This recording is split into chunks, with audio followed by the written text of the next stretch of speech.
আসসালামু আলাইকুম guys, welcome to the brand new blog. আজকের ব্লগে আমরা আসছি নাটোরের রাজবাড়ি। সো আমার পিছনে হচ্ছে রাজবাড়ি। সো আজকের ভিডিওতে আমরা দেখবো রাজবাড়িতে কি কি আছে, অ্যান্ড এটা সব কিছু আপনাদের বলার ট্রাই করব। সো আমার পিছনে দেখতেছেন অনেক সুন্দর একটা রাজবাড়ি। সো এই রাজবাড়ি আজকে আমরা কি কি আছে ভিতরে দেখবো। আর আমাকে আজকে হেল্প করবে ছোট ভাই ইব্রাহিম। সো তাকে ভিডিওতে আমি নিলাম, সে অনেক ভালো মানুষ। আর আমরা আজকে এই রাজবাড়িটা দেখবো। অলরেডি সন্ধ্যা হয়ে গেছে, লেটস গো।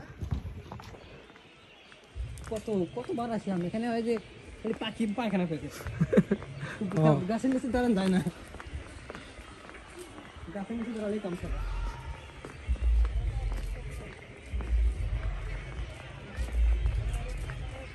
গন্ধ হয়ে গেছে পায়খানা, প্রচুর গন্ধ। এগুলা কি পাখি? শামকল পাখি ভাইয়া। ও আচ্ছা আচ্ছা, আর পানিতে ই করে না? এত আগে কেন? প্রচন্ড খারাপ ভাইয়া।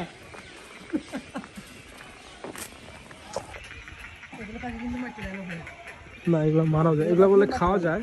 কারণ রাজবাড়ি বৈঠকখানা, এগুলো ভিতরে কি ঢুকা যায়? এগুলো ভিতরে ঢোকা না ভাইয়া, এগুলো বন্ধ। এগুলো ভিতরে এখন একবার বন্ধ। এর ভিতরে একটা মন্দির আছে।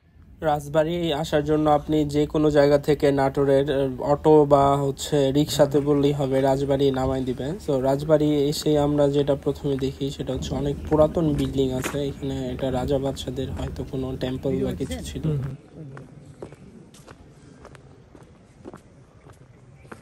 এগুলো অনেক পুরাতন ভবন। এখানে নৃত্য দিতে হয়, গান টান।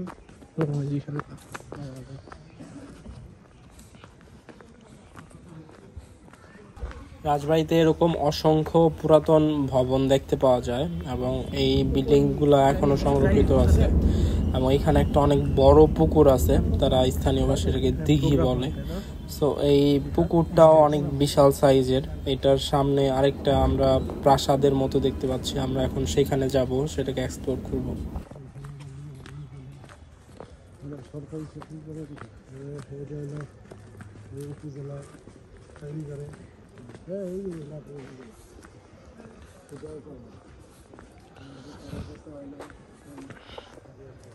এটা হচ্ছে নাটোরের রাজবাড়ি। আজকে আমরা এখানে চলে আসছি, এন্ড আমাকে আজকে ঘুরিয়ে দেখাচ্ছে ছোট ভাই ইব্রাহিম। সে অনেক ভালো মানুষ, তার জন্য দোয়া করবেন। এই রাজবাড়ির এটা হচ্ছে একটা পুরানা বিল্ডিং, তাই না?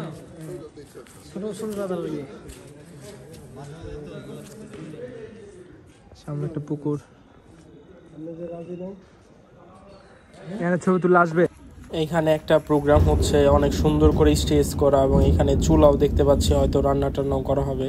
অ্যান্ড মোস্ট অ্যামেজিংলি এখানে গাছগুলোও কেমন জানি একটু ভুতুরে টাইপের। সো এইখানে অনেক পাখি থাকে এবং পাখিগুলা সবসময় এখানে কিচিরমিচির করতে থাকে এবং এটা একটা ভুতুরে পরিবেশ।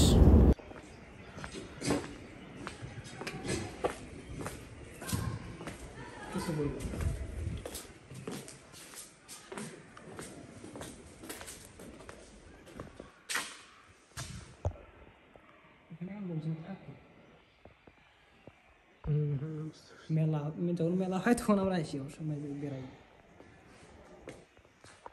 Most surprisingly there is not a single person. এর ভিতরে একটা মানুষও নাই। আমি মানে কিছুটা সন্ধ্যার দিকে আসার জন্য এমন হয়েছে কিনা জানি না, বাট এর চারপাশে যে থমথমে পরিবেশ এবং পাখির কিচিরমিচির সেটা আসলেই অনেক বেশি ভয়ঙ্কর একটা পরিবেশ ক্রিয়েট করে ফেলছে। সো আমি এরপরেও ট্রাই করতেছি এক্সপ্লোর করার। সো আমরা এখন যাচ্ছি বড় তরফ মালখানা, এটার সামনে। এটা হয়তো আগের কোনো একটা বিল্ডিং ছিল এবং এই মানুষের বাসা।